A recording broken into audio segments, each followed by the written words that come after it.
nataka niwaelezee the effects mipango ya kando inakuwa nayo katika ndoa zetu.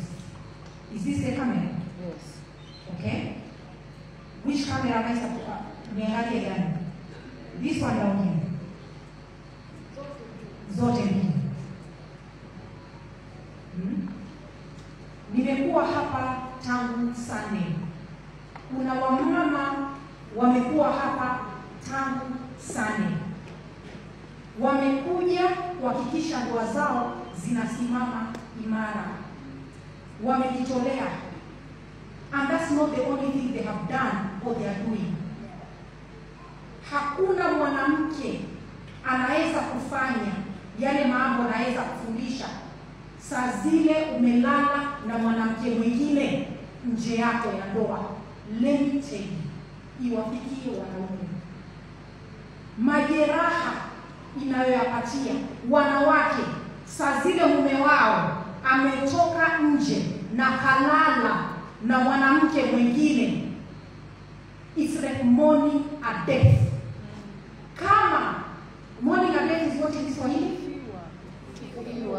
Na si kufiwa tu. I have buried my mom. I could take that.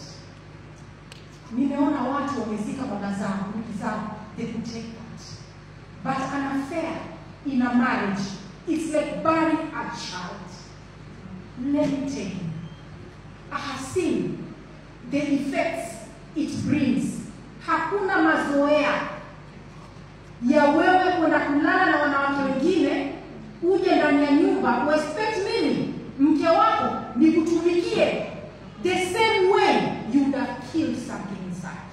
And unfortunately, what ndogo majeraha hayapoi for a very long time. 2015, sikuzika mtoto, I had a miscarriage. I have never forgotten it. It's counting me until today. Sasa wewe kisha si mmoja, si wawili, tumeishi maisha yetu yote. Watu wajaribu, mwanamke yote ambaye yuko hapa amekuja kujenga nyumba yake. Macho yote tumeambiwa. A lot has been taught kwa hii nini. Tumefundishwa mambo mengi. Na najua watu watakwenda wajaribu, lakini ukiendelea kulala na wanawake wengine, half the things na nitafanya, kufundisha nitafundisha. Na kama sianza kufundisha topic yangu nitawapeleka tu kwa detox. Tuone vile tutasafisha mioyo yetu na mumetayarishwa. Lakini ukiendelea kulala nje, sitawahi kuhudumia the same. Ndoa za siku hizi zimebadilika. I am so sick and tired of young women refusing to get married. Wanaolewa kwa nini? Amesoma, ana kazi, ana pesa, ana ujuzi, kupata mtoto tu. They can, but they choose to be married. Wewe ukianza kurukaruka from one woman to another, it's not working. No matter how they try, it's not going to work. So stop. We will play our part as wives. But we care about our mental health. We do. Mental health is important.